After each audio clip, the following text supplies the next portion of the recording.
Bueno, muy buenas tardes, bienvenidos todos a esta segunda fase pues, de las conferencias sobre el desarrollo. Bienvenidos los profesores del CENDES que nos están acompañando el día de hoy, estudiantes egresados y algunos invitados que están con nosotros esta tarde. Entonces, bueno, como estuvimos conversando el día de ayer, hemos organizado este evento para mostrar algunos productos del trabajo pues, de los estudiantes sobre diferentes tópicos que se llevan a cabo en el CENDE. Entonces, el día de hoy nos va a tocar el tema de la gestión tecnológica y el desarrollo. Por eso, el profesor también Alexis Mercado, al final va a hacer un pequeño cierre pues, de esta actividad, que él es experto, por supuesto, en la parte de gestión tecnológica. Y bueno, hoy contamos con la presencia de 4 egresados del CENDE de diferentes programas, con Alfredo Ordóñez, que Alfredo es egresado del doctorado del CENDE, con Lisbeth Jiménez, que es egresada de la maestría de Innovación Tecnológica, Luis Duque, también de la maestría de Innovación Tecnológica, y Manuel Fariñas, son 3 egresados de la maestría de Innovación Tecnológica, y Alfredo Ordóñez, que también tiene mucha experiencia en este tema. Entonces, bueno, de verdad que muy agradecidos por su presencia el día de hoy. La presentación de cada quien es 15 minutos, por favor traten de hacerlo así breve porque a veces nos cuesta un poco. El otro día fui a un evento y me dieron 5 minutos, yo tuve que practicar varias veces para no excederme de los 5 minutos porque si no me van a cerrar el micrófono. Entonces le agradecemos de verdad que no se pasen esos 15 minutos para que nos dé tiempo de la discusión. O sea, cada uno lo vamos a ir presentando y al final va a haber un ciclo de preguntas y bueno, después va a haber el cierre por parte del profesor Alexis Mercado. Bienvenido, profesor Alexis Mercado. Entonces, bueno, vamos a tener aquí la primera ponencia, gestión del conocimiento en los proyectos de transferencia de tecnología, que es un tema bien interesante que expuso incluso el año pasado Alfredo, que tuve la oportunidad de asistir a su presentación. Alfredo es internacionalista de la Universidad Central de Venezuela, también tiene máster en Economía Internacional, este, ha trabajado en el Ministerio de Ciencia y Tecnología, por eso también esa experiencia interesante en esta área. Docente de FASE, actualmente es coordinador del área de Ciencias Económicas del CEAP de FASE. Y bueno, también es profesor de Diplomado de Comercio Internacional y ha realizado varios trabajos de consultoría. Entonces los dejo con Alfredo Ordóñez. Muchísimas gracias, Alfredo, por aceptar esta invitación de los 60 años del CENDE. Ante todo, buenas tardes y muchísimas gracias, profesor Zulay, a todos los presentes, compañeros. Para mí todo un honor celebrar, digamos, más de medio siglo de funcionamiento del CENDES y que para mí es súper agradable compartir con ustedes y mucho más una experiencia como fue los trabajos de grado, de esa tesis. Entonces, cumpliendo con el protocolo, vamos a dar inicio justamente a las 3:15 en punto, terminaría a las 3:30, para darle presentación a mi tema, que se llama Gestión del Conocimiento en los Proyectos de Transferencia Tecnológica. Y esto fue un caso muy particular porque tuve la oportunidad de estar acompañado de una profesora del CENDES, como es la profesora Nidia Ruiz, en la elaboración de la investigación. Y en particularmente nos referimos a un estudio de caso que fue la construcción y puesta en marcha de una fábrica de insumos de construcción en la localidad de Guatire. Por supuesto, ante esta experiencia que se tuvo ya en una fábrica de un desarrollo en la localidad de Guatire, estamos hablando de una fábrica de una magnitud bastante grande, considerada la fábrica más grande de América Latina, porque tenía una producción de 25 millones de bloques anuales. Luego, por supuesto, ya Brasil tiene esta fábrica mucho más grande que nosotros, pero es una de las fábricas más grandes que se instaló en un marco de un convenio binacional. Entonces, por supuesto, nosotros realizamos un trabajo tiene como objetivo, tuvo como objetivo diseñar un modelo de gestión del conocimiento para atender algo tan delicado como es la implementación de un plan de transferencia tecnológica. Siempre hablamos de transferencia tecnológica en los proyectos, en los mecanismos contractuales, pero cómo se implementa un plan de transferencia tecnológica, y eso realmente es todo un tema que se debe abordar, y la mejor opción para abordarlo era en el marco de crear un modelo de gestión del conocimiento, ¿ok? Particularmente para que optimice lo que es la productividad de una fábrica. Entonces, en nuestro caso de estudio, como les comentaba, era la construcción y puesta en marcha de fábricas de producción de insumos para la construcción en Guatire, en el marco de un convenio binacional, en donde se enfrentaba Bielorrusia y Venezuela, donde había que transferir tecnología. Cosas que generó una sinfín de elementos que teníamos que atender, pero antes de atender era cómo íbamos a abordar esa investigación, es decir, cómo realizamos este trabajo. Esto fue un trabajo que yo planteo que metodológicamente fue muy limpio porque se cumplió los procesos de metodología de una investigación de un trabajo doctoral. Tomando en cuenta que fue un tipo de investigación de campo, y esto de campo porque tuve la oportunidad de participar en el proyecto, se basó en un proceso de observación de los hechos sin manipular las variables, fue muy puntual en lo que son las variables a tomar en cuenta. Tiene un carácter, por supuesto, documental, porque había que generar toda una estructura teórica que había que definir para poder crear nuestro modelo de gestión, y por supuesto tenía una clasificación predictiva. Los niveles de investigación, que era justamente ver ese grado de profundidad de la investigación, tenía un carácter evaluativo, ¿ok? Y que era muy importante lo evaluativo porque nos permitía exactamente medir si el proyecto de transferencia tecnológica, el plan de transferencia tecnológica, fue lo suficientemente óptimo o generó algo positivo en el proceso de transferencia. Y, por supuesto, al momento de generar un proceso de análisis de estudio, tenía un carácter explicativo. ¿Okay? Nuestro diseño o nuestra estrategia de abordaje fue no experimental, era un poco lo que yo les comentaba, a pesar que fue un trabajo de campo, no se utilizó o no se manipularon variables, sencillamente era ver cómo actuaron los actores dentro del proceso de transferencia tecnológica, ¿ok? Evaluarlo, cómo funcionaba y, por supuesto, tomar un abordaje para resolver esos problemas que se presentaron. Y, por supuesto, nuestra estrategia fue un diseño no experimental. Ir, por supuesto, generando también un aporte en la parte documental, tenía un carácter bibliográfico.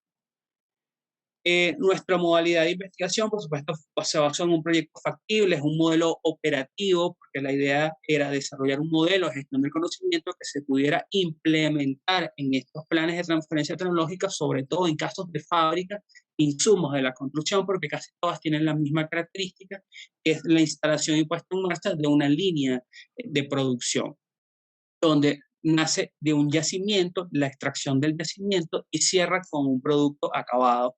¿Ok? En este caso, como es el ladrillo fino que nosotros conocemos como el ladrillo rojo.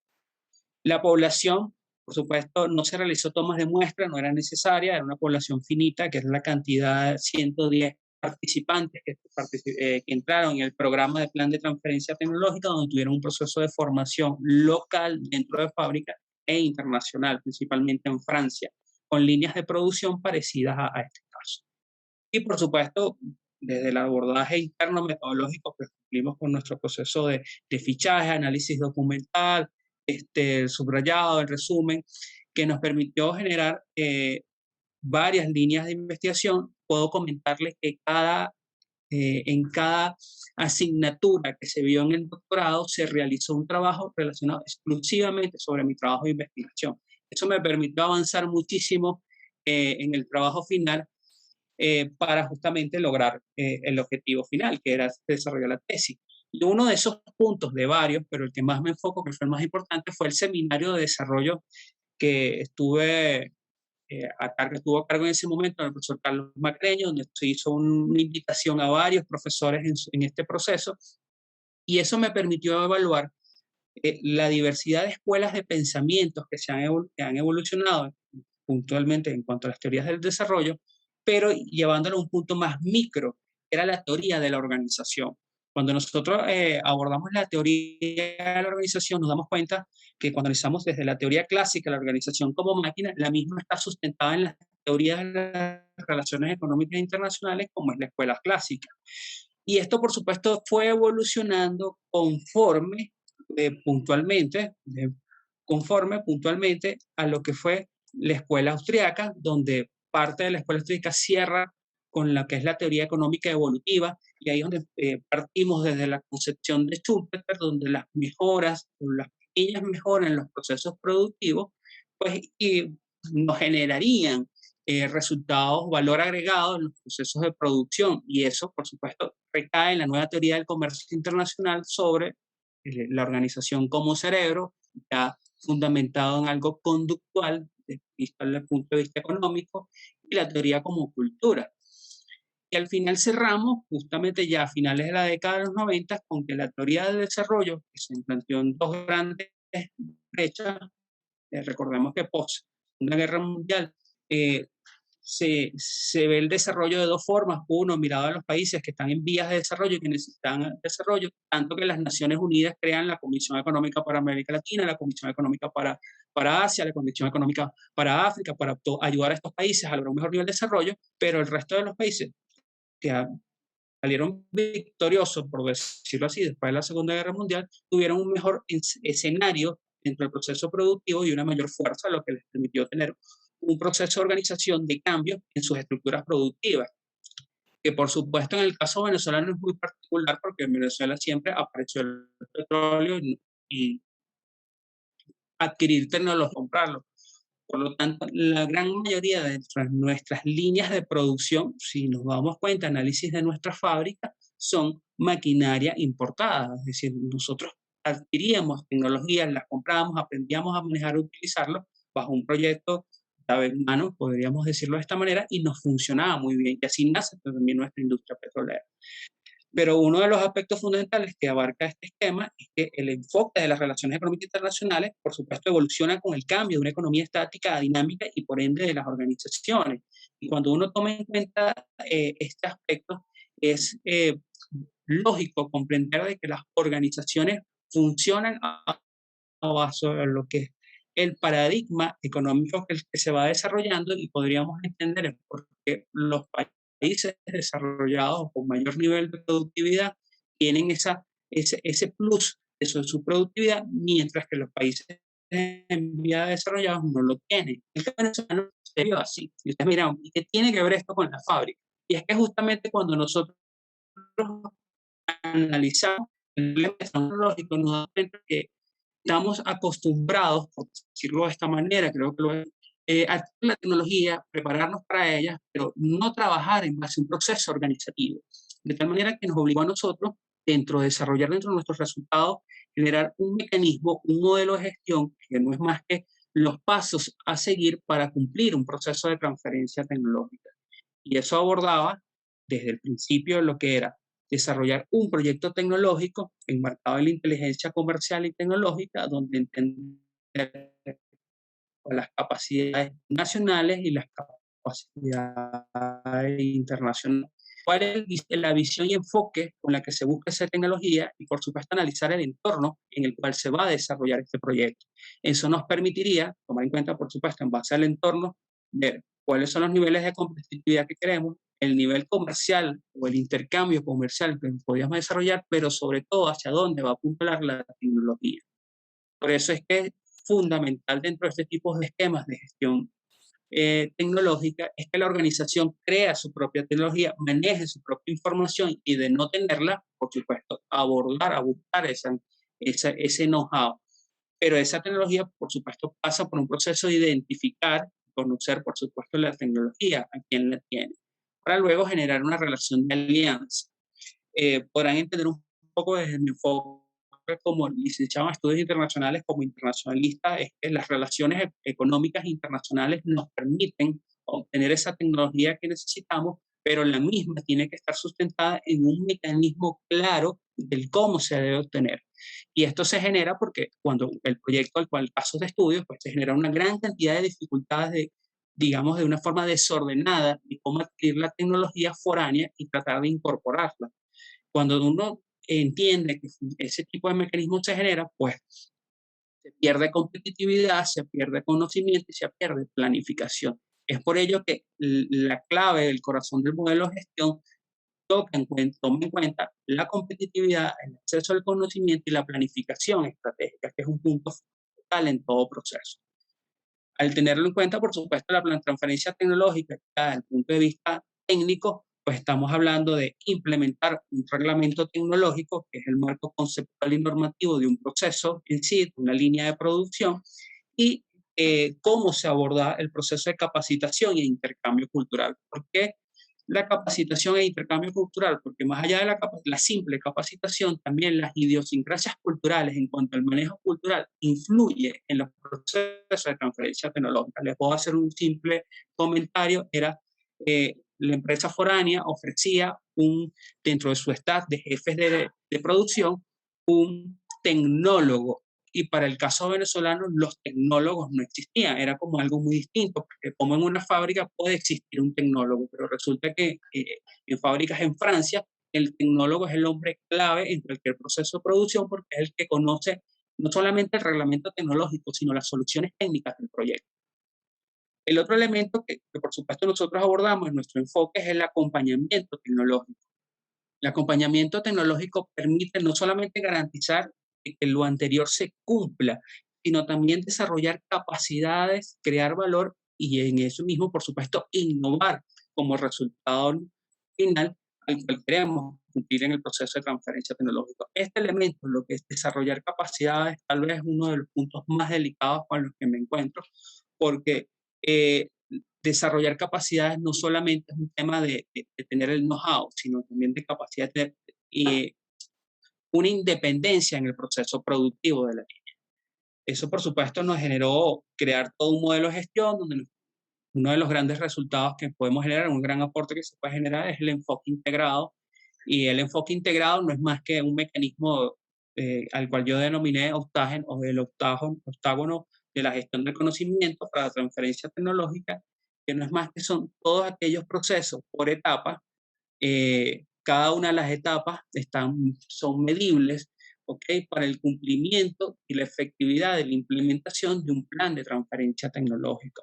Se cuenta que yo, por supuesto, sustento que el modelo de gestión del conocimiento no solamente ha permitido, mediante la mejora de rutinas y prácticas organizacionales, que las empresas tengan una mejor articulación en la dinámica de las relaciones económicas internacionales, porque el conocimiento representa una variable fundamental en el proceso de gestión organizacional. Importantísimo entender que el conocimiento es no solamente un mecanismo de solución de problemas o solución de controversias dentro del sistema productivo, sino también la capacidad de generar, de crear valor e innovación. Y esto es uno de los grandes esquemas que se discute muy poco, sobre todo a las empresas a nivel de exportación. Eso sucede como, por ejemplo, en la Asociación Venezolana de Exportadores, que se habla siempre, o Bancoes, que buscan que las empresas sean exportadores, pero es que a veces el problema no es la capacidad de exportación, es el desconocimiento sobre todo el sistema organizacional o lo que implica la articulación internacional y las condiciones en las que tiene que adaptarse una empresa para poder atender esos requisitos. El otro aporte fundamental, ya un poco para ir concluyendo, fue la de crear indicadores. Eh, fue un gran desafío porque más allá de crear un modelo de gestión, ¿cómo se mide un modelo de gestión? Y eso nos obligó a iniciar un proceso de medir cada una de las etapas, que aquí pues, pude resumirlo en un cuadro. eh, por supuesto, estamos hablando de unos indicadores de proceso, pero ¿qué tipo de indicador queremos saber? ¿Bajo qué condición de métrica queremos desarrollarlo? ¿Y cuáles son las herramientas que podemos utilizar para medir la efectividad del modelo de gestión? Esto es un modelo de gestión que puedo comentarles que a efectos del estudio no fue un modelo de gestión que se corrió, se estudió en proceso, se desarrolló como una alternativa a este tipo de problemas, pero se ha tenido la oportunidad de implementarlo en fábricas en las que ya, sobre todo tuve la oportunidad de hacerlo en la fábrica de tubos en Chile, donde se ha implementado en mejor escala y ha venido funcionando muy bien porque tenemos la capacidad de medir el comportamiento de los actores dentro del escenario del proceso de transferencia tecnológica. De tal manera que para mí, por supuesto, fue todo un honor formar parte durante todo el desarrollo del doctorado del CENDES, trabajar una misma línea de investigación y agradecer profundamente a todos los profesores y a la biblioteca del CENDES, que es maravillosa en cuanto a lo que es la información que se ha generado ahí en materia de desarrollo y gestión tecnológica. Entonces, cumpliendo mis 15 minutos, profesora Zulay. Sí, te pasaste un minuto nada más. Gracias, Bueno, Alfredo. gracias a usted. Muchas gracias, muy interesante tu trabajo. es ingeniero electrónico. Entonces, bueno, él comenzó a hacer esta maestría de innovación, hizo una tesis bien interesante sobre lo que son políticas públicas y nuevas tecnologías. Trabajó en Conatel muchísimo tiempo como líder de proyectos, coordinador de mantenimiento del DBT. Profe, ya se conectó en Lisbeth, perdón. Ajá, bueno, vamos a seguir con Luis, que lo estamos presentando. Oh, Sí, sí. Ingeniero de proyectos, y bueno, está trabajando en una empresa Urbalink también de servicios en esta área de telecomunicaciones. Entonces, bueno, Luis, puedes comenzar. Después, disculpa, Lisbeth, que tuvimos que comenzar con Luis. Después, cuando termine Luis, entonces te toca a ti. Entonces, bueno, tenemos a Luis Duque. El tutor de Luis Duque fue el profesor Alexis Mercado. Bueno, buenas tardes. Vale, básicamente, bueno, buenas tardes. Agradado de la invitación, agradado, bueno, y salir de bateador emergente. Sé que en la presentación de Lisbeth también yo estuve afortunadamente el día que la hizo y me llamó mucho la atención y estamos a la orden para colaborar con ese proyecto tan bueno que tienen para allá, para la zona litoral. Gracias por la invitación. Es un honor de verdad compartir en este 60 aniversario de Sende. Un poco de tanto que nos dieron allá.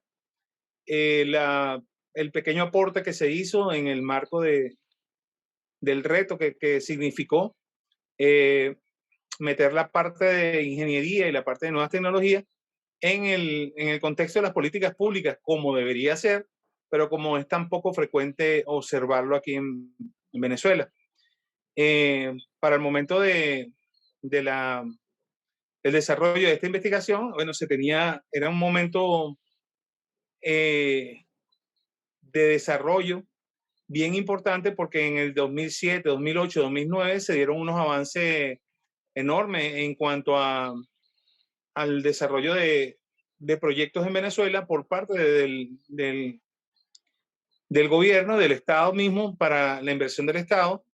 En esos 3 años, pues al mismo tiempo se estaba tendiendo el cable submarino Venezuela-Cuba-Bahamas, se estaba reservando la órbita satelital para el proyecto Venesat y el primer satélite nacional, Simón Bolívar, satélite de comunicaciones, y a la par también se estaban haciendo las pruebas comparativas de los estándares de televisión digital en Venezuela. Era un momento tecnológico bastante importante para Venezuela, la parte de otros desarrollos en el área de las telecomunicaciones y de la posibilidad de montarnos, como lo dice Carlota Pérez, en esa ola tecnológica del desarrollo en las innovaciones y los nuevos auges en el desarrollo. ¿Qué podía pasar en ese momento? Si era el costo de oportunidad, si no lo tomábamos en ese momento, podíamos quedar rezagados en la parte tecnológica. Y en algún momento llegamos a ser vanguardia al presentar al mundo la prueba comparativa de los estándares de televisión digital. Por primera vez en el mundo se presentaron los 4 estándares para evaluar aquí en Venezuela. Era un momento difícil también, porque se tenía una tensa relación con los Estados Unidos, al punto que ellos no participaron en colocar el estándar de televisión digital norteamericano, y digo norteamericano con toda la amplitud, porque es el que abarca Canadá, México y Estados Unidos. No se puso en esa comparación, más sin embargo sí vino el estándar japonés, el estándar chino, recién declarado estándar por la UIT, la Unión Internacional de Telecomunicaciones, y el estándar europeo, un estándar de la Comunidad Europea que fungió como líder en ese momento de las tecnologías. Ahora bien, los estándares, las tecnologías estaban llegando por sí solas, o había una iniciativa de políticas públicas que permitiera que estuvieran llegando, o mejor aún, existían realmente unas políticas públicas que pudieran estar trayendo esas nuevas tecnologías a Venezuela, o era el estar alineado con el movimiento de masas a nivel mundial de elecciones de estándares, de adopción de tecnología, y de la conectividad, la globalización mundial a través de cables submarinos y conexiones satelitales. Eso significó un reto porque el proceso se estaba dando simultáneamente y habían algunas cosas que no se habían desatado ni tomado las decisiones en el momento que se estaba haciendo el trabajo especial de grado para presentar esto como tal, como para contar el cuento, como dice la profesora Zulay.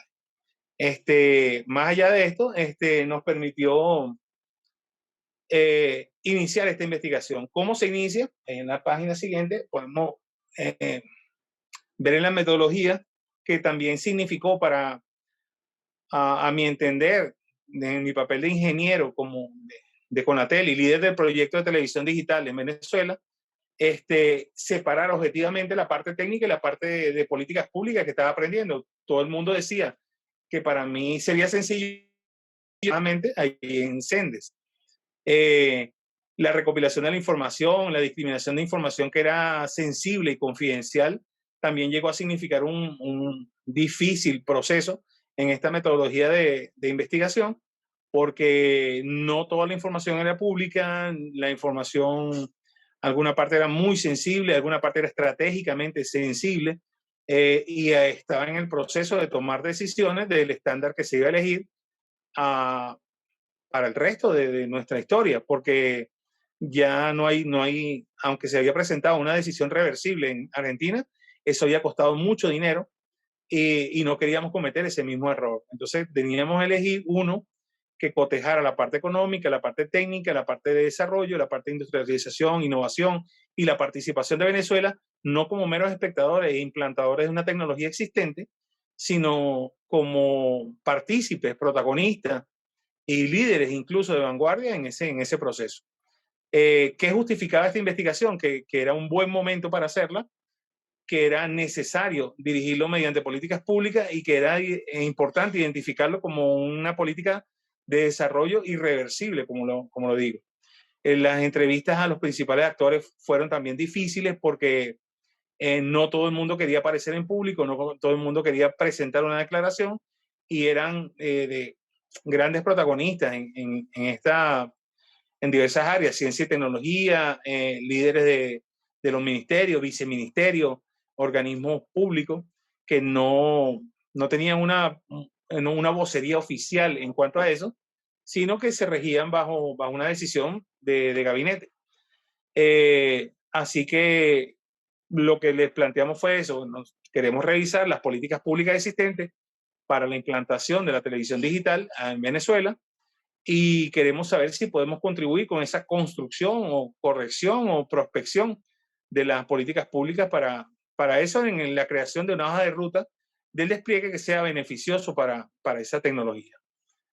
En la siguiente página, en la siguiente lámina, se puede ver que la metodología se tuvo que subdividir en varias áreas, desde la recopilación de la información que, como se dice, no estaba pública, no era pública, el análisis, la cuantificación, la medición, la creación de indicadores, la identificación, qué hacía falta, qué se podía modificar, cómo se estaba llevando a cabo, y ese levantamiento de información, importante también porque era un proceso inédito en Venezuela. La última vez que se eligió entre estándares, la televisión estaba dada. Esto era algo que tenía que modificar los aparatos de recepción en las casas de los usuarios, en los transmisores a nivel, en las plantas de difusión, medir el impacto ecológico de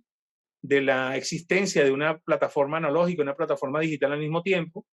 Era bastante complicado y era una toma de decisiones que era importante hacerlo. Y siempre tenía que haber alguna persona que decidiera, o era el ejecutivo, o era el tren ministerial, o era la comisión presidencial que se creó a propósito de esto, pero nadie quería ponerle el cascabel al gato.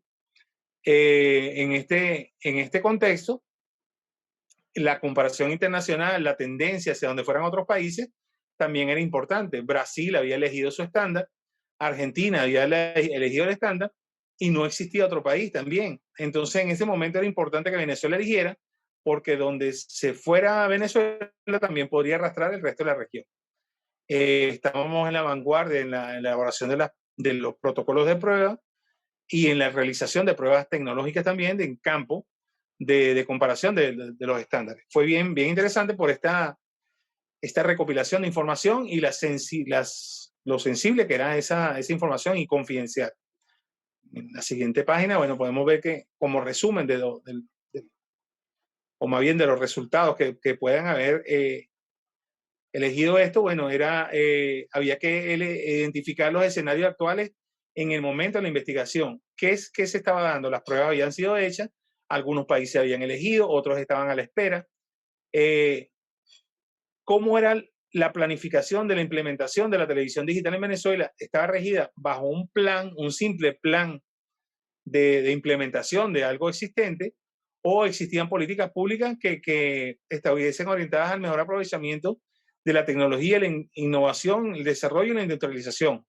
Y efectivamente, descubrimos afortunadamente que una de las condiciones que puso Venezuela para la adopción del estándar era lo que veíamos en la presentación anterior, el buscar la garantía de la transferencia tecnológica de eso. En el satélite ocurrió un caso exitoso de transferencia tecnológica, se creó la Agencia Bolivariana Aeroespacial, se creó una serie de estudios de doctorado y maestría que, aunque no ha sido tan beneficioso porque hubo una migración, una diáspora de esos profesionales, sí creó una masa aquí, una masa crítica que sí permitió el desarrollo de los nuevos satélites. Así queríamos que ocurriera también con la televisión digital, no ser meros espectadores, sino partícipes en ello. Más adelante, más allá de eso, cómo se iba a hacer ese seguimiento para que se fuera dando el proceso de industrialización e innovación. Eso fue realmente exitoso y lo vamos a ver más adelante en este proceso de resultados. ¿Y qué aprendizaje nos podía dejar esto en las políticas públicas? Afortunadamente tuvimos acceso a cómo estaba el plan de desarrollo de esas políticas públicas, que consistía, y pudimos influir un poco en esforzarnos en garantizar la transferencia tecnológica, la elaboración de productos intermedios y la elaboración de productos finales en Venezuela para no ser compradores meramente de tecnología, sino participar y favorecer la industrialización de esos productos aquí en Venezuela. En la siguiente lámina se puede ver que el Estado como tal, y así lo identifican los estudios del desarrollo, parte de lo que nos explicó el profesor Alexis Mercado, era los diversos roles del Estado en esta participación de desarrollo e implantación de tecnología. El Estado tiene 4 roles marcados dentro de esta parte tecnológica. Uno es como regulatorio a través de CONATEL, crear el marco regulatorio, el marco legal, jurídico en el cual se pueda desenvolver sin presionar tanto eso como para ahogar un proceso naciente, sin tampoco llegar al extremo del laissez-faire, laissez-passer, como lo titulamos aquí también, como sin una regulación específica. También el Estado era ejecutor de la obra porque tenía la infraestructura y iba a ejecutar la infraestructura y a implantar el sistema. También era proveedor de servicios porque a través de CanTV se hizo la implantación, ante CanTV y RedTV se implantaron los primeros transmisores aquí en Venezuela, y era el administrador de la cosa pública, de los elementos de la parte económica en el cual se iban a desarrollar. Había que diferenciar bien cada uno de los roles e integrarlo a su vez para, entre tanto multicolor, crear un haz de luz que permitiera la implementación del estándar de televisión digital resultante. Esto es muy interesante y una lámina muy sencilla, muy simple, pero dice mucho de cómo estaba estructurado la parte del desarrollo y el papel del Estado en el implantación de la tecnología. No solo eso, sino en la lámina se puede ver el plan televisional venía desde el primer plan de la patria y se alinea con el segundo plan de la patria dentro de los objetivos de diversificación de las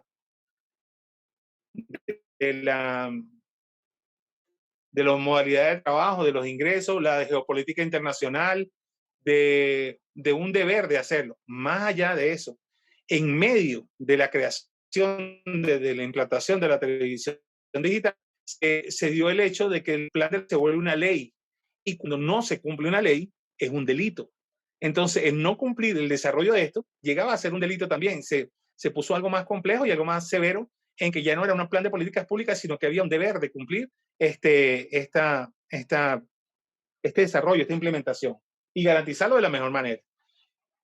¿En qué se ganó con esta investigación al campo de conocimiento? Bueno, en primer lugar, todo lo que era invisible y que no era oficial y no era público para la gente, esta investigación, más allá de esto, plasmó por primera vez una cronología de cómo se dio el desarrollo de toda la implantación de la televisión digital desde el proceso de la idea, la concepción, la creación de las políticas públicas, del plan de ciencia y tecnología para la implementación. En la siguiente lámina se pueden ver esos puntos. Y sí se vio que había unas políticas públicas de desarrollo que detectaron carencias en la implantación de la televisión digital en Venezuela y se detectaron y se elevaron a la Comisión Presidencial para que se crearan todos esos indicadores de cómo se iba a beneficiar el país de esto con otras políticas de ciencia y tecnología.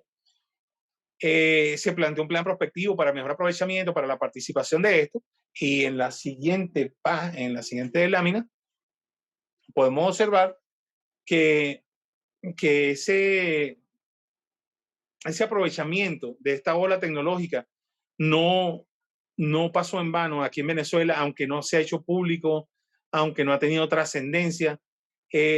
Por su parte, el CENDID, el Centro Nacional de Desarrollo e Investigación en Telecomunicaciones, creó un modelo alfa y un modelo beta de un decodificador venezolano creado con adopción de tecnología y transferencia tecnológica de Brasil para crear eso, y creamos por primera vez un híbrido que permitía la recepción satelital y la recepción de televisión digital. Se creó un plan de masificación de la producción de antenas, se crearon 3 antenas de las mejores que hay en el mundo para recepción de televisión digital. La parte de industrialización no coincidió con los intereses de la compra y venta y de adquisición con otros intereses. Se creó un plan de elaboración de transmisores, de relleno, en zonas de relleno de cobertura aquí en Venezuela. Se hizo el despliegue más rápido en televisión en cuanto al despliegue de múltiples canales, interactividad, plataformas en HD y en definición estándar, plataformas móviles al mismo tiempo. O sea, ningún país, incluso proveedor de la tecnología, lo hizo. Y en Venezuela, la conjunción del trabajo entre Conatel, Ministerio de Ciencia y Tecnología, CanTV, Red TV y CENDIT, entre otros grandes actores de esta parte, permitió la emocionante, y les juro que ahorita tengo erizado los vellos en el brazo, porque recuerdo los buenos momentos que se vivieron en esta cúspide tecnológica que se tuvo en su momento. ¿Qué pasó con el proyecto de TDA? El proyecto de TDA incluso llegó a tener interactividad en televisión para dar clases, utilizando la TDA como plataforma para educación a distancia. Esto es no ahora en pandemia. Esto es una idea de 2011 y creada en 2014. Y se tenían las aplicaciones interactivas para hacer esto. Lástima de la no masificación, no solo en Venezuela, en el resto de los países de Latinoamérica tampoco se ha masificado. Pero teníamos y existe el proyecto del Invencionero en el IUT Región Capital para de un canal interactivo de televisión a nivel universitario, donde se podían evaluar materias, donde se acreditaban, o sea, se llevaban unidades de crédito según la cantidad de programas. Podías ver la primera temporada de un programa y se iban creando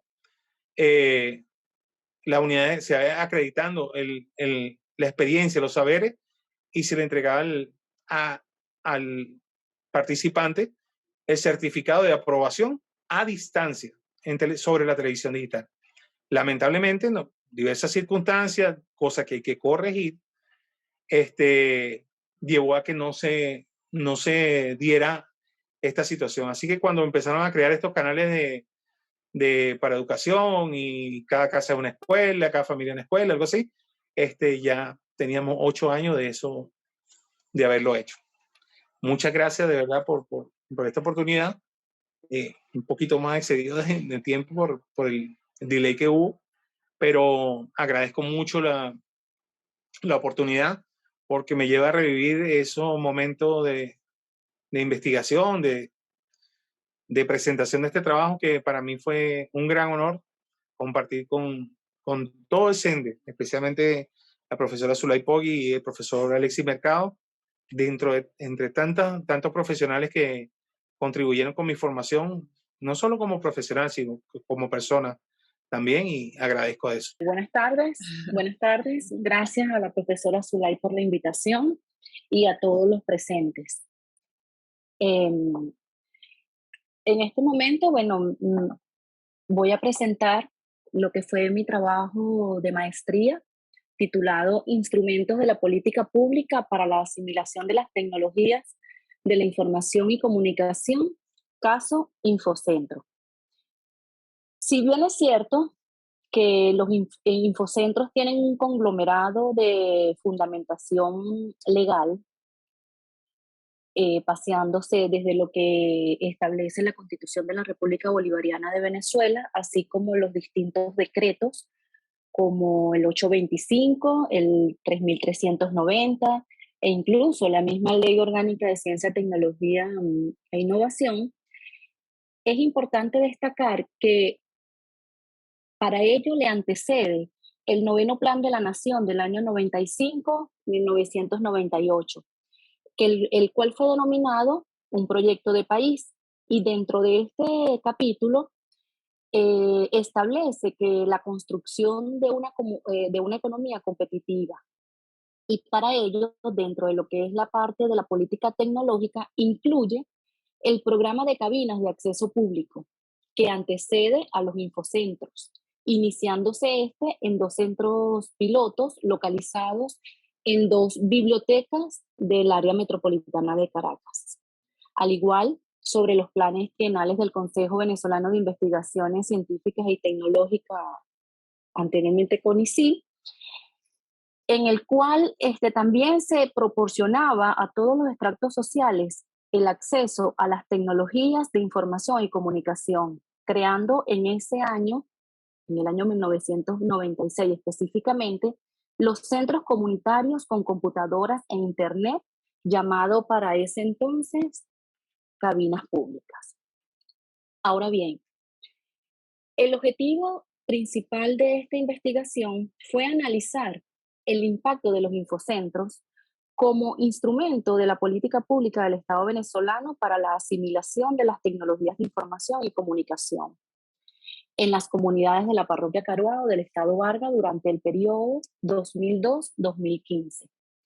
Para ello se consideraron algunos objetivos específicos en los cuales se identificaron los planes, programas y proyectos que desarrollan los infocentros de la parroquia Caruao, dirigidos a la formación, a la educación y a la capacitación tecnológica de las comunidades. Asimismo, se caracterizó a los usuarios y usos de la información de los infocentros, se analizó, de acuerdo a los instrumentos aplicados, la apropiación de la información a través de estos centros y se examinó la pertinencia e impacto de la política pública que se estaba impulsando desde los infocentros. Ahora bien, la metodología utilizada para este trabajo fue una investigación descriptiva, cualitativa, no experimental, con el cual se trabajó con las localidades precisamente de la parroquia Caruao, ubicado al extremo del estado Vargas. Como muestra, se trabajó con el Infocentro ubicado en Osma, en Todasana, en La Sabana, en Chuspa, para los cuales se elaboró una encuesta presentándose 575 encuestados. Cada una de esas encuestas respondieron a distintas variables, las cuales estudiaban los indicadores que se presentaban en cada una de esas encuestas. Y para el uso que tiene que ver con la parte de los usuarios que fueron capacitados y los programas, para conocer los programas y los planes que se venían desarrollando para la capacitación a través del PENAD, se trabajó con una ficha de recolección de datos. Y como instrumento de técnica de medición se utilizó la encuesta por muestreo aleatorio precisamente para dar respuesta a cada una de las variables que tenían que ver con las características sociodemográficas, las características de los usuarios, el conocimiento de cada uno de ellos, el uso de las TIC, específicamente lo que tiene que ver con el acceso a Internet, el conocimiento y uso significativo de las TIC y la apropiación tanto individual como social para la transformación social producida por las TIC. En este estudio se trabajó directamente con la taxonomía para la valoración de impacto. Esto es una metodología que utilizó la autora Atuesta con el fin de medir las categorías, las distintas categorías, entre ellas la categoría 1 y 2, que tiene que ver con la medición de lo que son los logros individuales y colectivos, y la categoría 3 y 4 con relación a la apropiación tanto individual como social y la transformación social producida por el uso de las TIC, es lo que busca de medir el impacto social. Sin embargo, en esta categoría 4, está asociada a lo que son los resultados y el estado de estos procesos evolutivos en el tiempo, especifica que si hay indicios de apropiación tecnológica, entonces se puede impactar de manera significativa. Ahora bien, con respecto a los resultados, tenemos que lo relacionado a la categoría 1, que tiene que ver con el acceso a las TIC, solamente aquí extraje algunos gráficos, debido a que eran muchos, pero simplemente traje los más importantes. Unos tenían que ver en la categoría 1 con cuál era para qué ellos navegaban en Internet, y otro cuáles eran las páginas de Internet que ellos visitaban constantemente. Entonces, podemos verificar acá en los gráficos que muchos contestaron en un 15% que lo hacían para la formación personal, tanto de talleres, de cursos, etc. Específicamente lo que estaban inscritos en el PENAD, y también aquellas personas que estaban realizando estudios en las distintas misiones, entre ellas la misión Sucre, la misión Robinson, y eran las personas que específicamente utilizaban más los infocentros para navegar. Y por otro lado, las páginas de Internet visitadas, y el 43% arrojó que Google era una de las páginas que ellos más utilizaban como buscador de información. Con respecto al conocimiento y uso significativo de los recursos tecnológicos, es importante destacar que una de las preguntas que tuvo mayor impacto con relación al estudio fue ¿qué es para usted el Infocentro? Para ello se elaboraron algunas preguntas que se hizo de forma aleatoria, y el porcentaje que tenía mayor respuesta fue el punto de encuentro que les permitía a ellos realizar actividades escolares, seguido de los que son espacios para el acceso a las tecnologías, a fin de impulsar y fortalecer los que son los procesos de organización y desarrollo de las comunidades. Además de, con un 85%, de un lugar que provee una gama de actividades y servicios que involucra no solo el acceso a la tecnología de la información, a la comunicación, sino que también les facilitaba a ellos la formación y el desarrollo individual. Igualmente, con relación al uso significativo y al conocimiento, los medios de difusión que ellos utilizaban era más que todo cuando se inauguraban cada uno de estos infocentros, el Radio Chuspa, que era uno de los medios de comunicación que utilizaban ellos para estar conectados, las charlas informativas y los diferentes materiales POP. Los servicios que prestaban estos infocentros para su momento era el acceso a Internet, la impresión de documentos, quemaban CD y el adiestramiento y capacitación.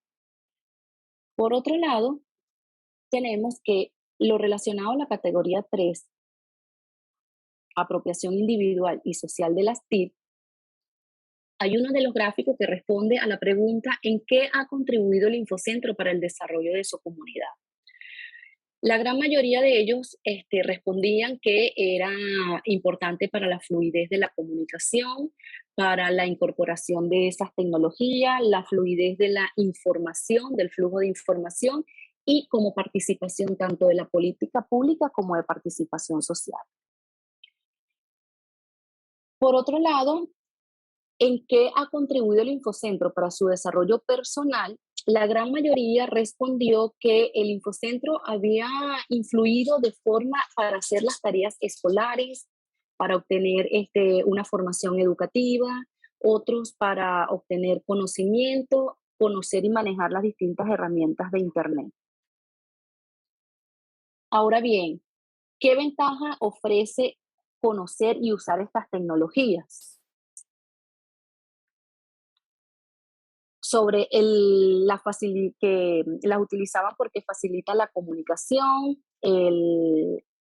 se incorporaba todo lo que tenía que ver con el desarrollo de la comunidad, porque ellos vieron estos centros como una oportunidad precisamente para desarrollarse internamente, facilita el manejo de la información, el desarrollo personal y lo más importante que era conocer y acceder a las distintas fuentes de información, bien sea a través de la conexión de lo que eran las personas mayores para conectarse a través de la página del Seguro Social, otros para hacer actividades bancarias y hacer tareas, entre otros. Y por último, como resultado de la apropiación individual y social de las TIC, ¿cómo describe para ese momento el antes y el después de que la comunidad tuviesen cada uno de estos infocentros?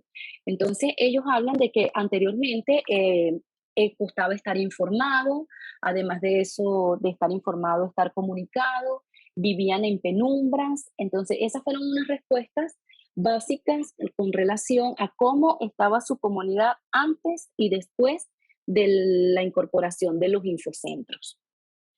Con relación a los resultados,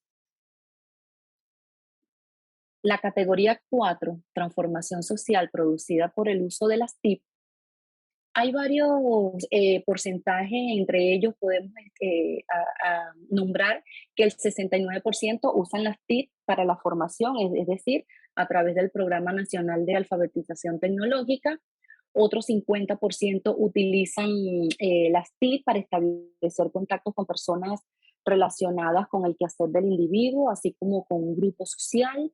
Otros expresan que las TIC han modificado las conductas de los individuos en cuanto a su autoestima, y otro que la gran mayoría de las actividades son de carácter educativo. Ahora bien, ¿cuáles son los aportes del conocimiento? Este estudio contribuyó a la construcción de indicadores que permiten analizar el impacto de la política pública en el área de las TIC. Para ello se elaboraron 4 indicadores como aporte. Uno tiene que ver con el grado de avance de las comunidades rurales en la sociedad de la información. Este indicador mide el porcentaje de usuarios rurales que hacen uso de la tecnología para actividades comerciales y socioproductivas. El método empleado es el porcentaje de usuarios rurales y su conocimiento sobre el uso de la tecnología, tanto para las actividades comerciales y para las actividades socioproductivas.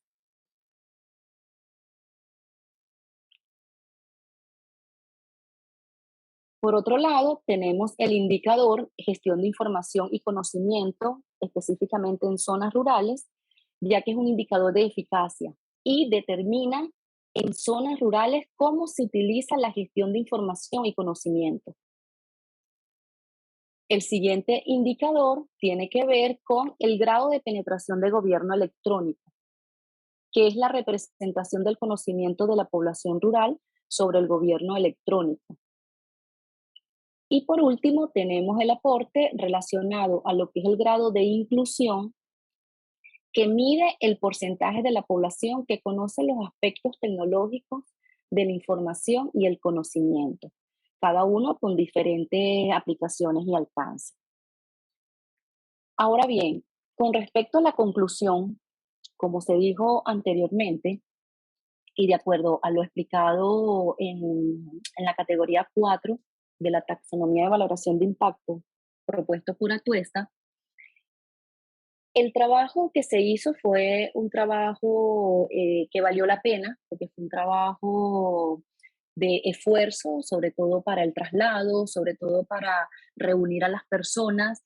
Las personas estaban muy ganadas a participar en este estudio. Y de acuerdo a los resultados que arrojó la investigación, se puede decir que el programa Infocentro para ese momento del estudio impactó de manera positiva, ya que hubo posibilidad de acceso a las comunidades rurales de bajo acceso, el fortalecimiento económico y social de las comunidades beneficiadas. ¿Por qué? Porque estos espacios permitieron no solamente contribuir a la parte que tiene que ver con la formación, que la parte de adiestramiento y capacitación con el uso de estas herramientas, sino que también permitió que las personas se empoderaran se apropiaran de esa herramienta y la pudiesen hacer suya para luego, a través de ella, poder hacer sus actividades.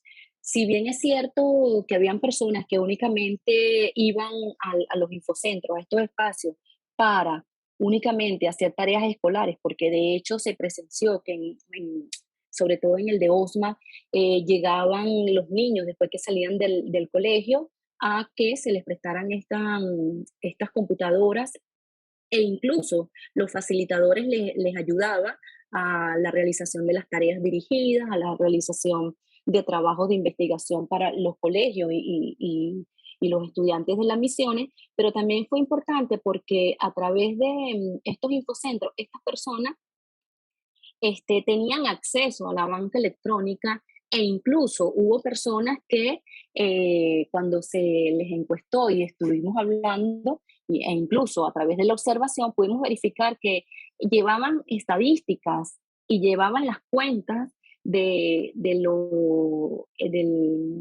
productos que vendían. Entonces eso también fue un desarrollo y un impacto desde el punto de vista individual y desde el punto de vista social, porque luego estos infocentros no solamente se quedaron como centros para el fortalecimiento y el uso de esta herramienta, sino que también se abrieron espacios como catalizadores entre lo que es lo sociocultural con lo local y los diferentes escenarios externos.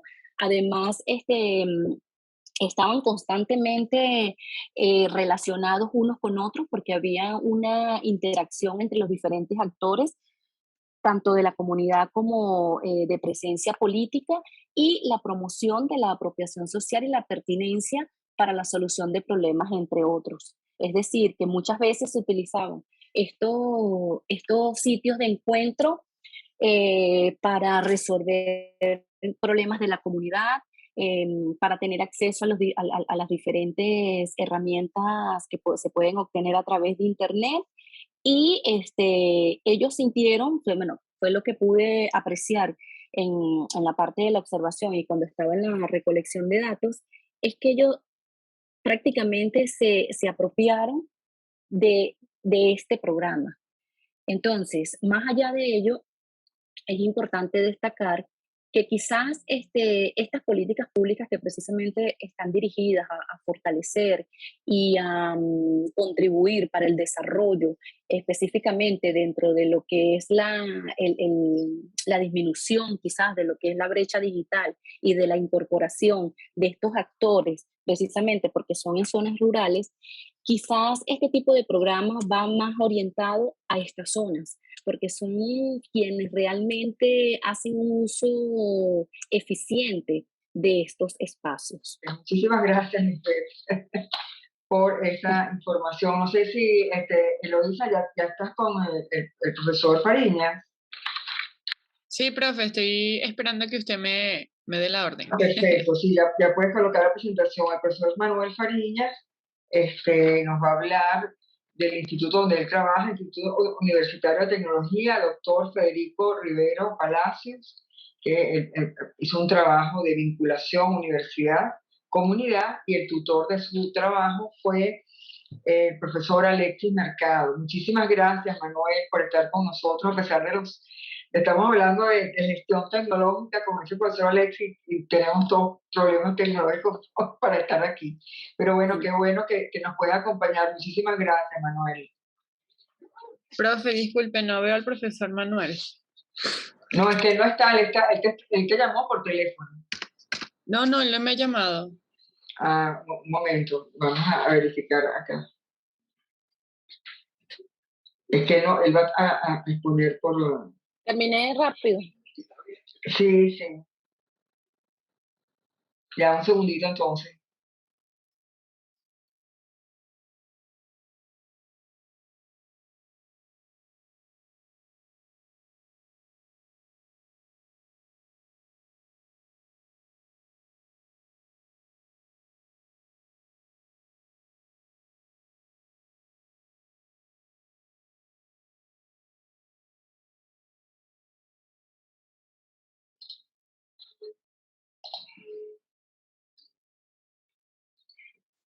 Estoy llamando a Eloisa. Bueno, pero vamos para que lo hagas por aquí. Entonces ya está todo el mundo escuchándote. Manuel Fariñas lo vamos a tener por acá por el teléfono. Ya puedes empezar, Manuel. Bueno, buenas tardes. ¿Se escucha, Eloisa? ¿Se escucha bien? Sí, profe, se escucha bien. Buenas tardes. Quien les habla por acá, Manuel Fariñas. Estoy de antemano a la autoridad técnica del CENDER por la invitación a participar en esta celebración del 70 aniversario de nuestra facultad. Venciendo las barreras que nos impone la tecnología en estos tiempos, gracias por la atención que me prestan para presentarles esta investigación referida al tema de gestión de tecnología y desarrollo que relaciona la vinculación universidad-comunidad, tomando como caso el Instituto Universitario de Tecnología de la región capital, doctor Pérez Rivero Palacio. En la lámina que les voy a presentar a continuación, cada una, voy a ir a su disertación muy resumida respecto a la investigación. En la lámina número 2, este trabajo consistió en una investigación que se centró en el análisis de la vinculación del Instituto Universitario de Tecnología con su entorno a objeto de establecer el impacto de la Ley de Servicios Comunitarios entre el año 2006 y el año 2012, determinando cómo fue el aprovechamiento de la ciencia y la tecnología en la resolución de problemas y estimando su impacto desde las funciones sustantivas de la universidad. En la siguiente lámina, en la lámina número 3, básicamente se afianzó la investigación apoyado en Fernández y Batista, 2010, aprovechando el paradigma mixto. Apoyado en MERC 2005, la investigación se centró en un estudio de casos para el análisis de proyectos de servicios comunitarios de tecnología que formularon los estudiantes. El cualitativo, detallando la complejidad para llegar a comprender la actividad basada en stage, y en lo cuantitativo, analizando las encuestas, listas de cotejo, informes técnicos, apoyado en CHETI 1996. Hablando del resultado de los análisis, en la lámina número 4 podemos observar que del total de proyectos que se analizaron, surgieron 8 áreas temáticas. Entre ellos, la primera, tratamiento de agua, proyectos educativos, proyectos mediados por las TIC,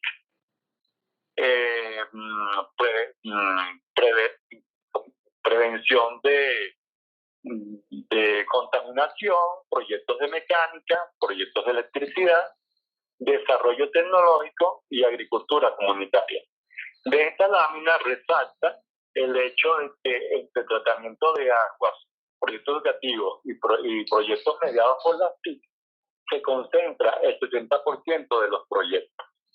Entonces, esto caracteriza la vinculación de la universidad con las comunidades. En la siguiente lámina, es importante resaltar que la lámina número 5 proyecta cuál fue la relación de los proyectos ejecutados entre 2006 y 2012. Es importante señalar acá que la Ley de Servicios Comunitarios se crea en el año 2005, poniendo una fecha límite para entrar en vigencia en el año 2006, a los fines de darle tiempo a las instituciones universitarias para que se pusieran a tono con la exigencia de dicha ley. Para el Instituto Universitario, en este caso, arrancando en el 2006 hasta el 2008, se observa una tendencia aceptable en el desarrollo de proyectos tecnológicos. Sin embargo, en el 2009 se produce una caída. Esto coincide con que en el año 2009 surgen los proyectos nacionales de formación. Los proyectos nacionales de formación surgen como un proyecto de reivindicación que crea el Ministerio, el Ejecutivo Nacional, para que los antiguos egresados se pueda apreciar la relación de proyectos ejecutados por año en el Instituto Universitario de Tecnología. Hay que hacer la observación acá muy importante de que la Ley de Servicios Comunitarios se crea en el año 2005. Para que entre en vigencia en el año 2006 como obligatoriedad para darle chance a las universidades, a las casas de estudio, que se pusieran a tono con las exigencias de la ley. Para el Instituto Universitario se puede observar que en el año 2006, 2007 y 2008 hay una importante cantidad de proyectos que se ejecutaron. Sin embargo, en el 2009 se puede observar la caída abrupta. Esto coincide con que el Ejecutivo, a través del Ministerio de Educación Universitaria, crea los programas nacionales de formación a los fines que los egresados como TCU en los colegios e institutos universitarios antiguamente que tenían solamente el título de TCU pudieran hacer estudios de prosecución para ingeniería y licenciatura. Una de las características de estos estudios de prosecución o de los programas nacionales de formación es que año a año, primer año, segundo año, tercer año, cuarto año, los estudiantes tienen que realizar proyectos de llamados sociotecnológicos. Y dentro del espíritu de la Ley de Servicio Humanitario, los estudiantes tienen que realizar unos proyectos sociocomunitarios. Entonces, una de las características en confusión de algunos docentes consideraban que a partir del año 2009, si los estudiantes de los programas nacionales de formación ejecutaban proyectos sociotecnológicos, no tenían por qué cumplir con la Ley de Servicio Humanitario. No es sino hasta el 2010 que el Ministerio de Educación Universitaria emitió un memorándum aclarando que deben hacer servicio comunitario. Entonces se ve un repunte de la cantidad de proyectos en el 2010, 2011 y de ahí en adelante. Eso es lo que traduce la lámina número 5. En la lámina número 6 se observa que una línea que expresa la estadística, los proyectos ejecutados por áreas de formación.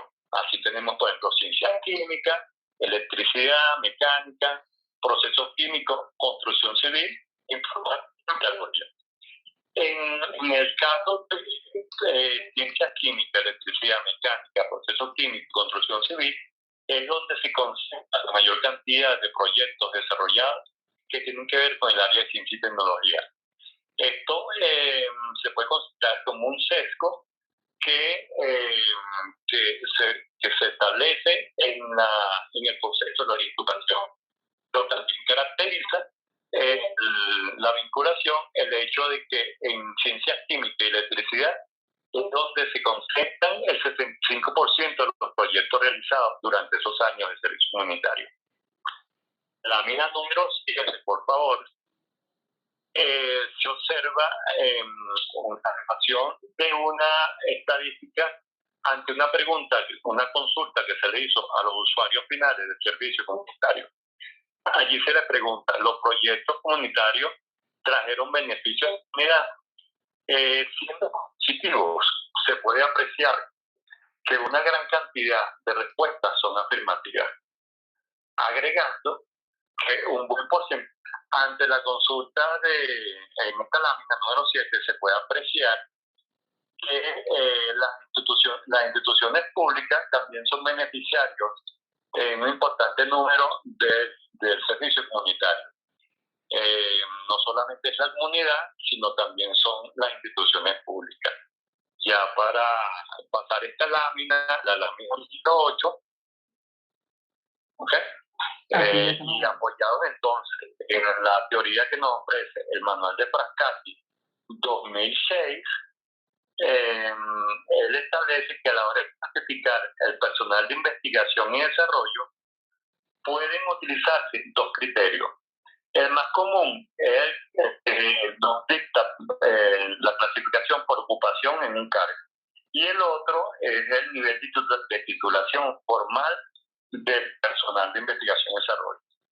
Tomando en cuenta entonces esta estadística y este criterio dentro del instituto universitario, de los 237 docentes, el 38% está orientado a ciencias básicas y tecnologías. Esto permite caracterizar la vinculación del conocimiento con que los docentes apoyaban la tutoría del servicio comunitario en el periodo estudiado. ¿Okay? Ya para la siguiente, la lámina número 9, para estimar los impactos cruzados del instituto universitario con la comunidad, se tomó como criterio las funciones sustantivas de la universidad.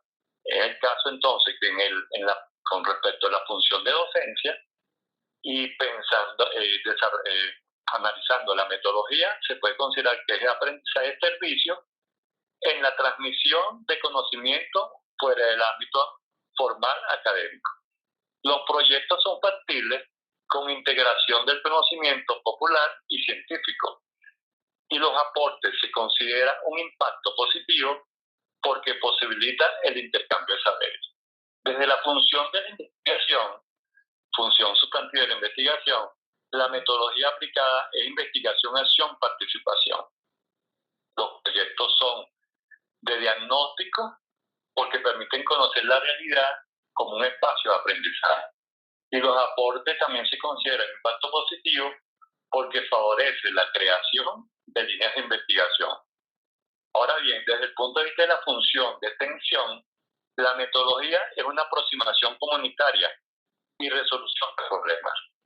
Los proyectos son tecnológicos para cambios sociales muy puntuales. Y los aportes también se consideran un impacto positivo porque existe una demanda de los usuarios finales en capacitación de ciencia y tecnología. En la siguiente lámina, la lámina número 10, se pueden nombrar los aportes de este trabajo al conocimiento. Se pueden nombrar muchos, pero los más importantes son que es una investigación citada en el Congreso Internacional Mirada Iberoamericana a las políticas de ciencia, tecnología e innovación, perspectivas comparadas de CITES. Esto fue en la ciudad de Quito, Ecuador, en educación superior de ciencia y tecnología a 2035. Es la primera investigación epistemológica sobre vinculación universidad-entorno en el subsistema de colegios e institutos universitarios relacionados con ciencia y tecnología en Venezuela. También es una investigación que fue aceptada como ponencia en el 5º Foro Movilización del Conocimiento entre Universidad y Sociedad en el marco del 67 aniversario de la Convención ASOPAC, Ciencia, Tecnología e Innovación en Democracia en el año 2017. Y por último fue aceptada en el ciclo de conferencias de innovación educativa de la UNEPA el año pasado, 2020. Entonces, en cuanto a las referencias metodológicas, bueno, Hernández al 2010, Merten, Chetty, State, y ya para finalizar, no me queda más nada sino agradecer su atención y bueno, quedo atento a alguna pregunta que quieran formular. Muchas gracias, Manuel, por tu intervención. Entonces abrimos el ciclo de preguntas. Por favor, el que quiera preguntarlo o por el chat, o también puede hacerlo por levantando la mano para que le den permiso para hablar.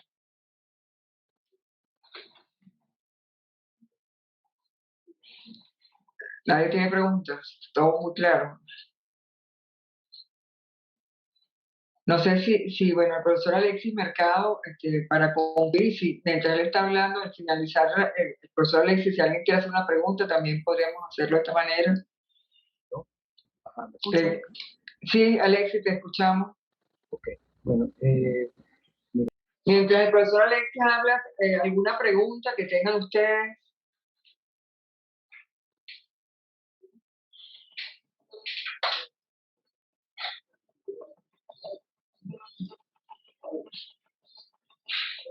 Glendis fue mayor, dice que bueno, que gracias por la información compartida, felicitaciones, que continúa siempre el aporte. Bueno, esperando al profesor Alexis Mercado, vamos a ver, hay una pregunta para Lisbeth Jiménez.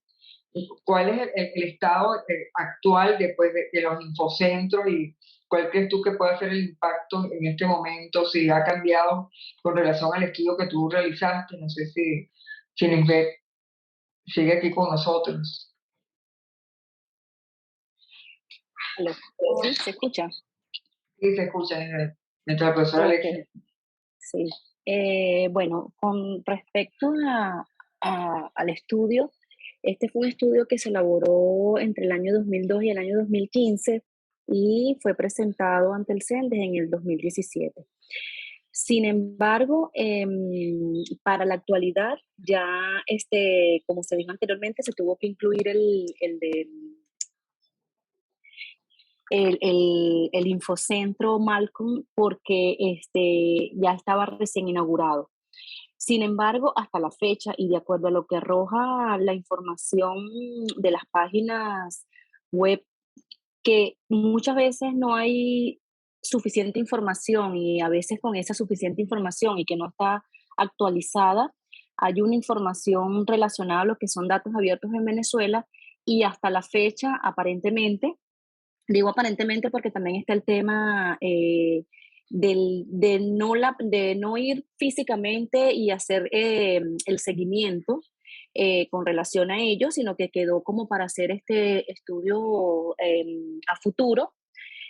Solamente están funcionando el de Toda Sana, el de La Sabana, el de Chuspa dentro de la biblioteca pública, igual que el de Osma, pero son espacios precisamente que se han conformado en la actualidad para recibir aquellos beneficios que otorga el Estado a la comunidad, para hacer un centro cultural y para hacer más que todo actividades políticas. ¿Que es importante? Sí, sí es importante y sobre todo partiendo desde mi formación profesional como bibliotecóloga, considero que estos infocentros pueden ser parte de lo que son los CRAI, es decir, que son los Centros de Recursos para el Aprendizaje y la Investigación, y estos se pueden incluso vincular directamente con las bibliotecas públicas, debido a que desde las bibliotecas también se puede hacer la parte de lo que son la formación, sobre lo que es la tecnología de la información y la comunicación y las diferentes herramientas que se pueden utilizar. Pero también es importante destacar que también estos espacios también han perdido quizás la parte de la formación porque recuerden que también estaba lo del programa de las Canaimas, ya el solo hecho de ya llevar una computadora a cada casa, ya la persona simplemente no asiste a estos centros. Pero considero que sí se puede seguir sacando provecho e incluso dentro de lo que es la política pública, precisamente establecer estos diferentes programas, precisamente para vincular todo lo que tiene que ver con el acceso al conocimiento y a la información a través de lo que serían estos centros de recursos para estas comunidades que quizás son un poco desprovistas de estas herramientas. Lo digo desde el punto de vista por el estudio que se hizo en Caruao, que fue algo que a ellos les impactó precisamente porque es como que, bueno, me está llegando la tecnología, no es la tecnología de punta, quizás no es una tecnología que es la más adecuada, pero ellos se vieron beneficiados e incluso se sentían para ese momento felices porque tenían acceso, incluso había gente que no había tocado ni siquiera un computador y ya el solo hecho de hacerlo les hacía sentir muy bien. Claro, muchísimas gracias, Lisbeth. Profesor Alexis, no sé si ya pueda conversar, profesor. Tiene el micrófono apagado, por si acaso. Ok, ahora sí. Ok, ¿me escuchan? Sí, ¿Aló? te escuchamos. Bueno, yo originalmente quería hacer una pregunta a Luis con relación a lo que él señalaba, que había proyectos para industrializar todo este esfuerzo que, como lo señala él, cumplió en una etapa muy específica con una cantidad de objetivos de política pública, pero entonces en la fase de implementación, por ejemplo, en la parte esta de industrialización, ¿qué pasó posteriormente? ¿No? ¿Por qué si se llevó o no se llevó a cabo todo este proceso de industrialización, de masificación de la producción de las empresas que él señaló? Esa pregunta, director, para Luis. Buenas tardes. Buenas tardes, profe. ¿Cómo está? Nuevamente y siempre eternamente agradecido por todas las instrucciones, por todo lo que usted me llevó a conocer con esta parte de las políticas públicas. Y sí, lamentablemente el proyecto, usted me ayudó a detectar también eso de la no continuidad en la dirección del proyecto y la no asignación de una responsabilidad general a la etapa supervisoria, a la etapa ejecutora también del proyecto, hizo que la relevación en cargos de alto nivel en la cabeza de la ejecución de las políticas públicas, el craso error que vimos al no asignarlo a una persona y no a una institución, hizo que cuando vino la crisis de la parte económica, que los ingresos mermaron, el proyecto malamente tuvo un rezago. Y cosa que aprendimos de eso, porque el aprendizaje también cuesta plata y cuesta esos sacrificios enormes que se hacen. Efectivamente, una de las cosas de las políticas públicas que tienen que trascender a las personas y residir en el Estado o en las instituciones como funciones y obligaciones, e incluso lo mencionaba yo ahorita, si el plan de la patria se convirtió en ley y no se cumple la ley, es un delito, y si hay un delito hay que sancionarlo. Lamentablemente permitieron oxigenar más el proyecto y sin duda la cabeza con eso pudo haberse evitado, se advirtió oportunamente, pero más allá de eso vivimos en una etapa muy difícil. Lamentablemente no se implementó a medias, se implementó a grandes pasos al principio, pero como que toda carrera que se arranca así, también se cansaron y dejaron de hacerlo.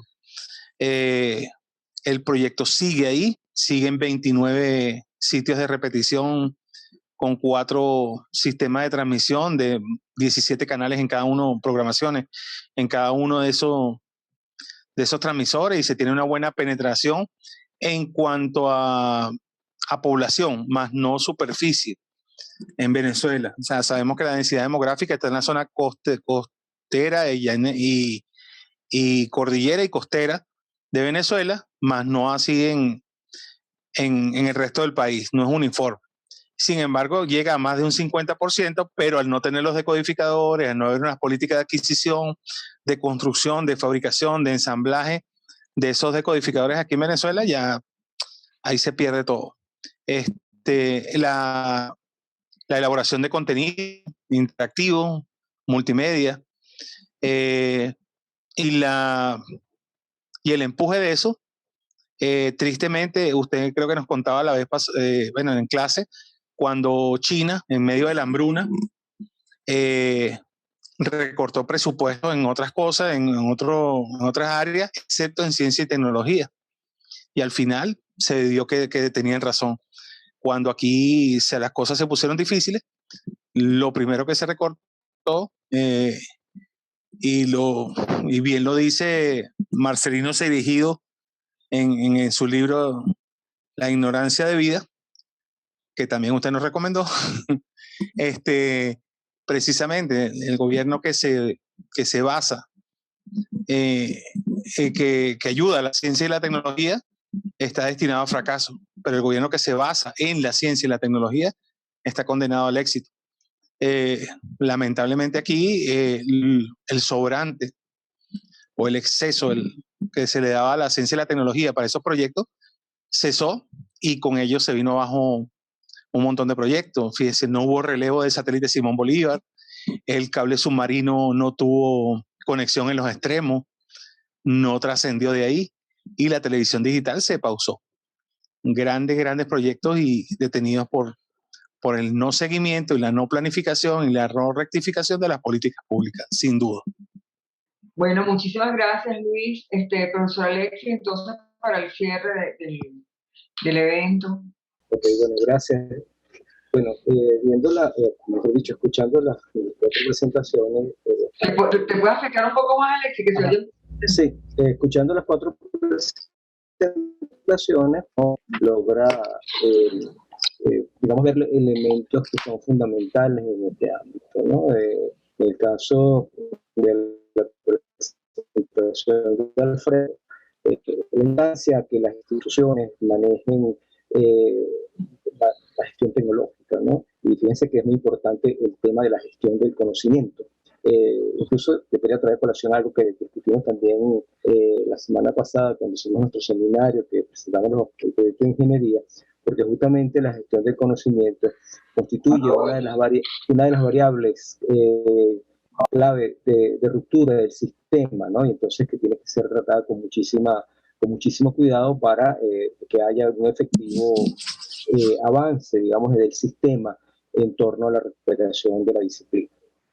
Pero bueno, más allá de eso, también yo quería destacar algo, ¿no? Fíjense que paradójicamente estamos hablando, esto es un tema de gestión tecnológica y lo estamos hablando desde la precariedad tecnológica, la dificultad para comunicarnos, la dificultad que hay para digamos, establecer contactos y para poder hacer las presentaciones. Esto revela un estado de cosas ciertamente preocupante que se está viviendo en el ámbito, bueno, del país en general, no en general, pero también en el ámbito de la ciencia y de la tecnología. Y una cuestión que vale la pena destacar también es que cuando uno escucha, por ejemplo, las presentaciones de MIPET, perdón, consigue que se conjuga mucho en pasado, ¿no? Digamos que, o sea, entonces muestra una situación en un momento determinado, el retrato que se hizo en un momento determinado, y cómo muchas de estas actividades se paralizaron.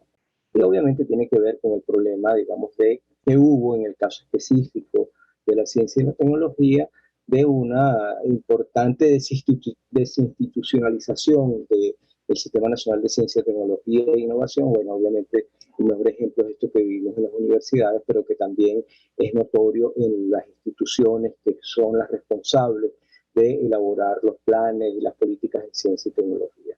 Ha habido una caída muy importante desde el punto de vista cuantitativo, incluso más en lo cualitativo, que efectivamente se traduce en un empobrecimiento de la gestión y de los resultados. Y también revela un elemento muy importante que es muy característico del ámbito de la ciencia y la tecnología, que es esa tensión que se establece en el ámbito, digamos, general de la política, entiéndase como arena política de discusión. En esa zona efectivamente hay una diferenciación que es muy positiva, o sea, ese sería el ámbito de la politics, y el ámbito del instrumento de las políticas públicas, la policy, ¿no? Entonces, en Venezuela y en particular en la ciencia y la tecnología, siempre durante estos últimos años hubo una tensión muy grande entre la politics y la policy, ¿no? Porque la politics apuntaba justamente a todo el discurso digamos, que tenía que ser sustancial con el planteamiento político, y eso chocaba muchas veces con los instrumentos de políticas públicas que se querían implementar y que al final terminaban constituyendo trabas muy terribles, muy fuertes para la implantación y el desarrollo de esos programas. Yo creo que eso fue uno de los grandes problemas y eso se agudizó con el tiempo, ¿no? Yo creo que esto es una de las cuestiones que hay que reflexionar a futuro.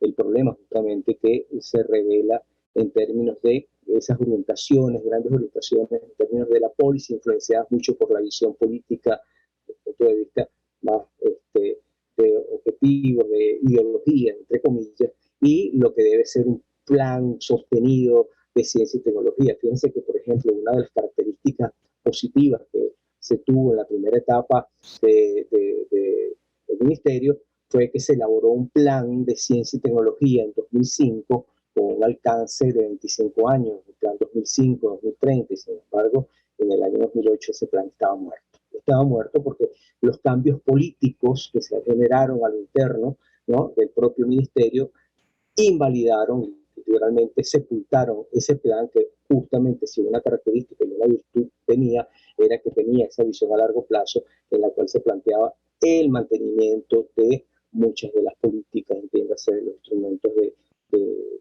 política de la policy que lamentablemente fueron dejados de lado, y después, bueno, vino esa profunda politización con elementos muy nocivos porque implicaban justamente un marcado sectarismo, exclusión, y lamentablemente, bueno, esa es la situación que tenemos hoy día. Pero bueno, para cerrar un poco, yo creo que los estudios muestran eso, cómo desde el área de ciencia y tecnología, desde el ámbito de, bueno, vinculado esto a los problemas del desarrollo, son reflexiones muy importantes en cuanto a qué se debe hacer o qué se ha venido haciendo, cómo se ha ido construyendo capacidades tecnológicas, capacidades científicas también, y sin embargo, bueno, cómo lamentablemente decisiones en el ámbito de la politics, orientaciones políticas, pues pueden dar al traste con esfuerzos que pueden haberse ido desarrollando a lo largo de años o incluso a lo largo de décadas. Ok, perfecto. Entonces, bueno, hay una pregunta, una pregunta dirigida, bueno, será a Luis Duque. ¿Qué oportunidad, viabilidad ven de tomar nuevamente el desarrollo de la enseñanza por televisión a nivel nacional para contrarrestar los efectos de la educación de la pandemia, y podría ser de contribuir de alguna manera? Bueno, un poco complicado. Y bueno, el profesor Jesús López, ¿ustedes consideran que son políticas realmente, ustedes consideran que son públicas realmente las políticas que fueron analizadas? Esta es la pregunta del profesor Jesús López. Realmente la pregunta del profesor Jesús López es para cualquiera de los que intervinieron. No sé si quiere hablar cualquiera de los que conversaron el día de hoy. Y bueno, la última pregunta que está realizando Alejandro del Búfalo es la parte esa de la viabilidad, pues, de retomar la enseñanza de televisión a nivel nacional, y un poco el papel del CENDE. No sé si quien quisiera comenzar. Bueno, la idea, el proyecto, a través de un grupo de investigadores del UT Región Capital también, del UT Tecnológico Federico Rivera Palacio, hoy lleva otro nombre, hoy lleva UNETRANS, la institución, pero quedó el grupo de investigación del Invencionero. Se hizo un proyecto piloto para la educación de la acreditación de saberes, en primer lugar, y lo otro por clases de ingeniería en forma, utilizando la TDA como plataforma para educación a distancia. Eso está creado, es un programa ya incluso desarrollo, la presentación está a la orden, la puedo remitir con la profesora Zulay o profesora Alexis, que deben tenerla o se las puedo remitir nuevamente. Está a la orden, ese programa fue presentado en Cuba, Ecuador, Perú, en Argentina, y fue implementado en Cuba y en Ecuador, parcialmente también sobre o sea, porque de qué vale una idea si no se pone en marcha. Y si alguien la aprovechó, así no hayamos sido nosotros en Venezuela, me alegra por ello, así alguien le sacó provecho. El provecho de ello no es meramente económico, sí se puede hacer, sí se podría enfocar desde el punto de vista económico, desde el punto de vista privado incluso, pero está creado la forma de interactividad absoluta, total, donde se ven las clases, se va respondiendo un cuestionario inicial sobre un área específica. Ya que se va la voz, Luis, dejamos de escucharte. Bueno, entonces ya